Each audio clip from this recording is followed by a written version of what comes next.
A warm greetings to all my dear students.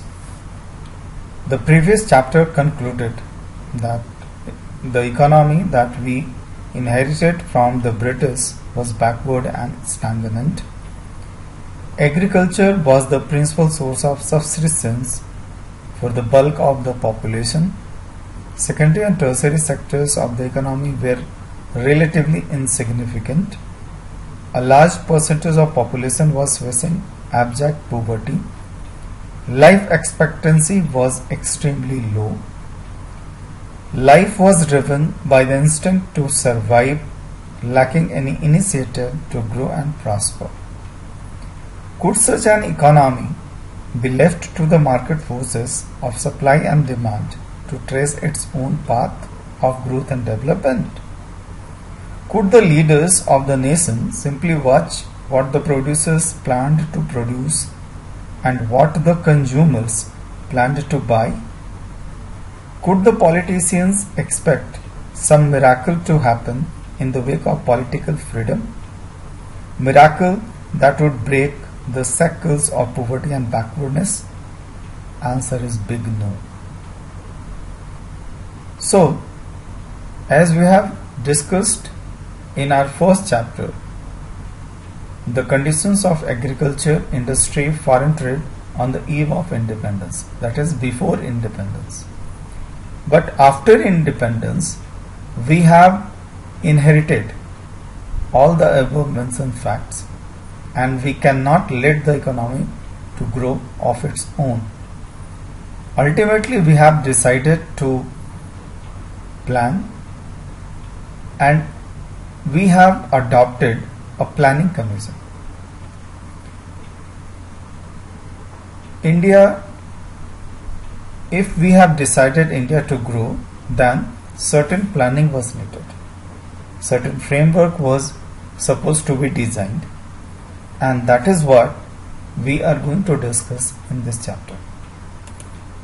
So, the leaders of independent India has to decide, among other things, the type of economic system most suitable for our nation. System which promote the welfare of all rather than a few. Why we have got freedom? The aspirations of people were associated with this freedom. All people wanted to grow. The economic conditions of the country has to improve. Then we have to understand what type of system we need to follow. There are different types of economic systems, and among them, socialist appealed to Mr. Jawaharlal Nehru the most. Socialism was one of the type of economic system in which the major control lies in the hand of government. But Nehru wanted another approach, that he equally wanted that although the government will control, but private players should also contribute for the growth and development of the nation. So at that time, India adopted an approach by combining the best features of socialism with a strong public sector, but also with private property and democracy. Now, before going to discuss what are the system that we have adopted, we have inherited, and from where we have inherited, let us discuss the concept of economic system. What do you mean by economic system? An economic system is an arrangement by which central problem of an economy are solved. Obviously, you are familiar with central problem. Central problem of economy are what to produce, how to produce, and for whom to produce. And this is the biggest problem that every economic system has to answer on. What to produce, how to produce, and for whom you are going to produce. So, there are three major economic types of economic system. One is capitalist economy, second is socialist economy, and mixed economy. What do you mean by capitalist economy? Capitalist economy is a type of economy in which there is a private ownership of means of production, and all economic decisions are taken to maximizing profit. Hence, here the private sectors will control what to produce, how to produce, and for whom they wanted to produce. And the main motive of their production and all economic activities, all economic decisions is to maximize their profit. So what are the features of capitalist economy have? Private ownership of means of production. Profit maximization is one of the important objective. Freedom of enterprises. They don't want any kind of interference from the government side. They want freedom to take their decisions and to implement it. There is stiff competitions, as market is there, and all private sectors will go for a stiff competition. And here one of the important feature of capitalist economy is price mechanism. In class 11th we have seen how the price is determined by the market under perfect competition. Demand and supply will decide the price of a commodity. In capitalist economy, we can see that there is unequal distribution of wealth. The people who are earning more, they will earn more, and the people who are earning less, they will continue earning less. And under capitalist economy, there is limited role of government. Second economic system is socialist economy. Socialist economy is a type of economy in which there is collective or public ownership of means of production instead of profit maximization, and there is an objective of maximization of social welfare. Socialist economy do not concentrate on maximizing their profit, rather they concentrate on maximization of social welfare, because they are dealing with society, they are dealing with people, and they want maximum welfare for the people. What are the features of socialist economy? Public ownership of means of production, maximization of social welfare instead of profit maximization, as we have seen in capitalist system of economy. Central planning authority. Government will decide what to produce, how to produce, and for whom to produce. Lack of competition is there because government provides license, permit, through which a particular government industry will produce particular kind of goods and services. There is limited private sectors. Most of the economic decisions are taken by the government, the central authority, and public sector will work for the welfare of the people. So there is a scope of limited public sector activities. Equality of distribution of income and wealth. In socialist economy, the major aim to take this kind of system is to distribute the income and wealth equally to the different sections of the society. Government's control.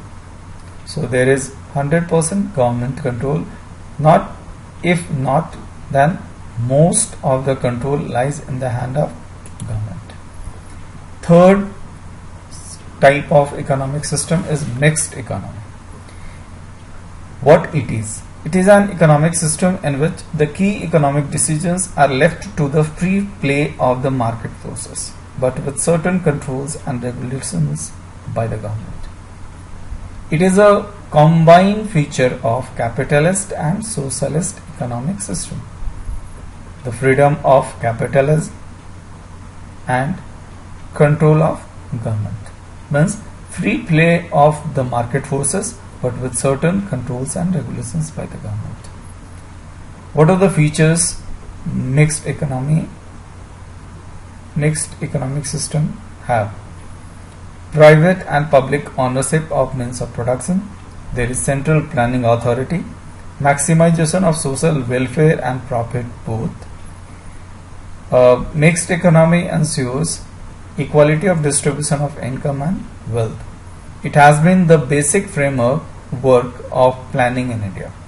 So India adopted the best feature of socialist along with the private sector. So in India we can find this mixed economic system. Now, how the nation should develop, how the nation should progress, what are the things to be done, which are the strategy we need to adopt, and what are the priorities, all need to be decided, and that's why we were involved with planning. A plan spells out what this plan is all about. A plan spells out how the resources of a nation should be put to use. It should have some general and specific objectives. So, how the resources of the country is going to be used, that we need to understand, and accordingly we have to plan some general and specific objectives. So, what are the aim of planning?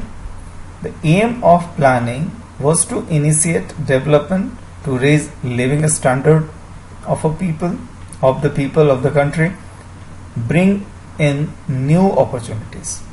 And India adopted 5-year planning system. The Planning Commission was set up in March 1950 by a resolution of Government of India. And after 12th 5-year plan, there is no planning, no 5 years plan, no planning commission, as we have adopted a different system of planning, that is Niti Aayog. So about Niti Aayog we will discuss later. Let us go through the history of this planning commission. The planning commission was set up in the March 1950. The main objective of the government to promote a rapid rise in the standard of living of the people by efficient exploitation of resources of the country. All resources of the country must be utilized efficiently so that the standard of living of the people must be raised, or government will be able to raise the standard of living, increasing productions, offering opportunities to all for employment in the service of the community. So there were three main objective of adopting this planning commission. One, to utilize efficient resources, to utilize resources efficiently so that standard of living of the people and the country would grow or rise. There must be increase in the production and providing employment. The Planning Commission was charged with the responsibility of making assessment of all resources of the country, augmenting deficient resources, formulating plans for the best, effective and balanced utilization of resources, and determining priorities. Jawaharlal Nehru was the first chairman of the Planning Commission. What were the goals of 5 years plan? A plan, as we have already discussed, that plan must have some specified goals. The 5 years goals, the goals of 5 years plans are growth, equity, modernization and self-reliance. Growth, equity, self-reliance and modernization. So these were the goals of 5 years plan. Now let us discuss the term growth and what were the goals and what were the 5 years plan for growth. Growth refers to increase in the country's capacity to produce the output of goods and services within the country. It implies either a larger stock of productive capital or a larger size of supporting services like transport and banking, or an increase in the efficiency of productive capital and services.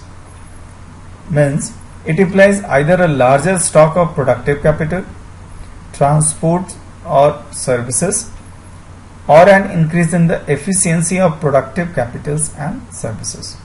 The steady increase in the GDP is one of the important target that one should adopt for the nation, and that was the main aim through which the planning was done. A GDP is the market value. What do you mean by GDP? We will discuss these terms GDP, GNP in macroeconomics, first chapter, that is national income. So let us define first GDP. As GDP is the market value of all the goods and services produced in the country during a year. The GDP of a country is derived from different sectors of the economy. The contribution of agriculture, industry and service sector. The contribution made by each of these sectors makes up the structural composition of the economy. So all the sectors contribute for the growth of the economy. Second important goal of planning is modernization. Modernization means change in technique, improvement in the technique, updation in the technique. To increase the production of goods and services, the producers has to adopt a new technology. New machinery need to be installed. New technique has to be adopted. The way through which the transportation system can be improved, all this should be tracked. So it is because of the fact that due to new technology, we can adopt modernization to increase the production of goods and services. Adoption of new technology is called modernization. However, modernization does not refer only to use new technology but also to change in social outlook. Means we should not only adopt new technique, we should not adopt only new techniques of productions, technology. Rather, we have to change, we have to update, we have to grow our own thinking. We have to change our social outlook, such as the recognition that women have the same right as men, providing equal rights, respect and wages. That is also modernization. Third important goal of 5-year plan was self-reliance, means self-dependence. We should not depend upon other countries, other persons, other countries. In fact, in terms of country, in terms of nations, if you are talking about, self-reliance means self-dependent in terms of productions of various commodities. A nation can promote economic growth and modernization by using its own resources or by using resources imported from other nations. The country has to decide how they are going to promote economic growth, by utilizing their own resources or resources imported from other nations. The first 7 5-year plan gave importance of self-reliance, which means avoiding important imports of those goods which could be produced in India itself. So in first 7 5-year plan, we have adopted a strategy of self-reliance, means through which we are avoiding imports of those goods which would be produced in India itself. This policy was considered necessary in order to reduce our dependence on foreign countries, especially for foods. You must have heard the proverb, "दूध का जला छाछ भी फूक फूक कर पीता है." We had an experience of British's control on our all resources, all administrations. So after independence, we were quite reluctant in our approach that we should give more focus on generation of our own resources.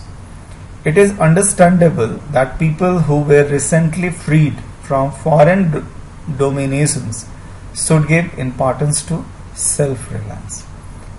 So it is important for a country like India who got freedom,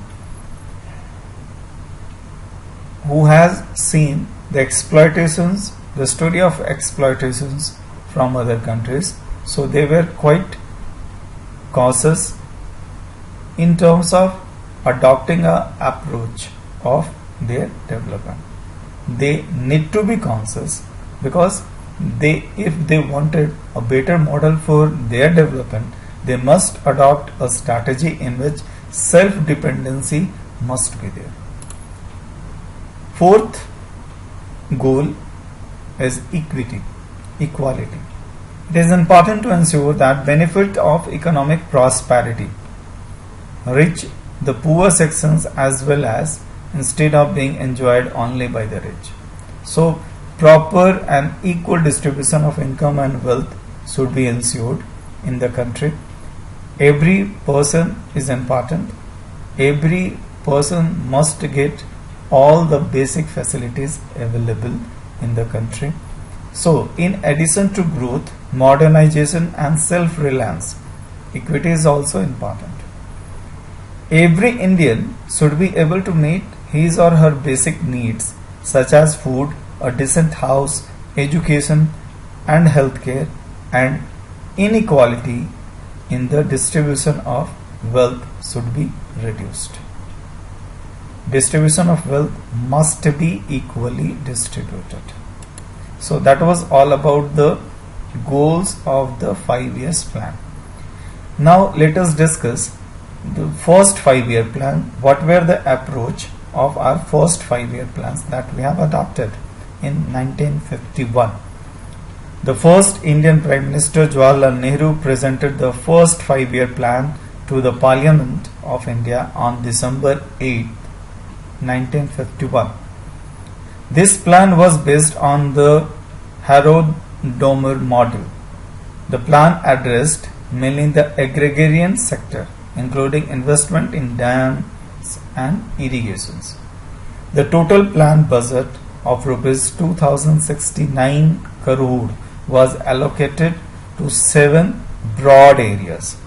These were the 7 broad areas whom it was planned for the development: irrigation and energy, agriculture and community development, transport and communication, industry, social services, land rehabilitation, and for other sectors and services.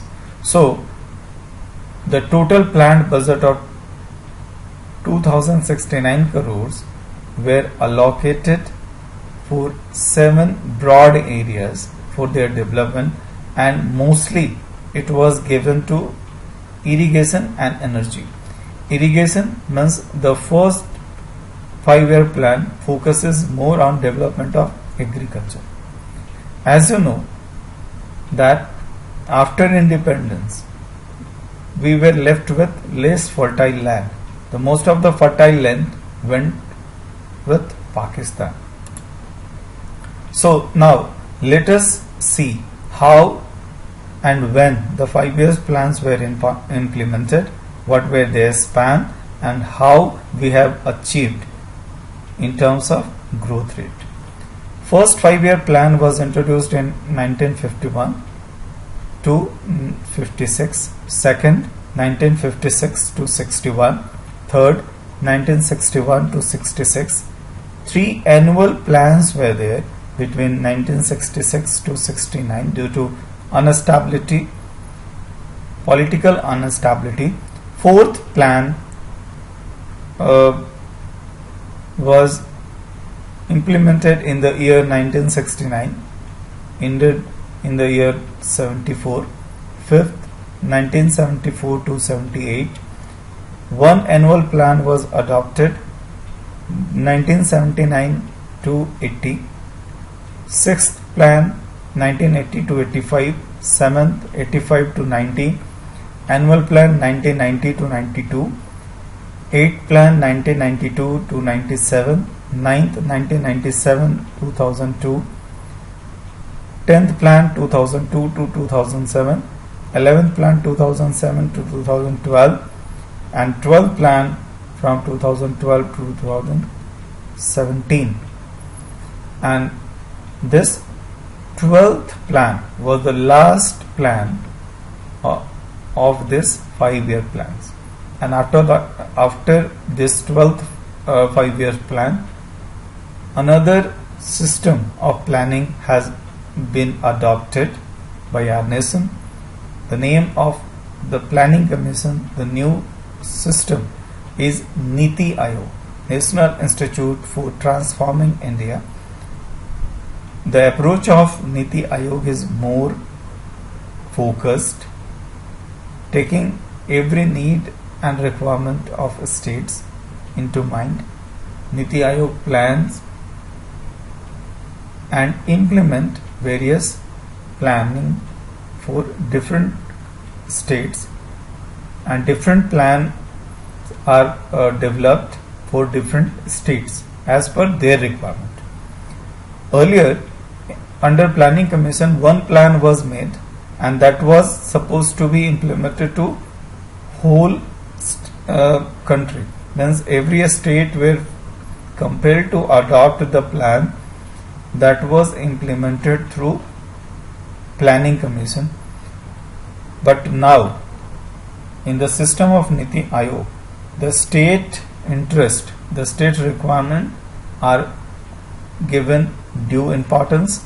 The planning will be done as per the requirement of the states.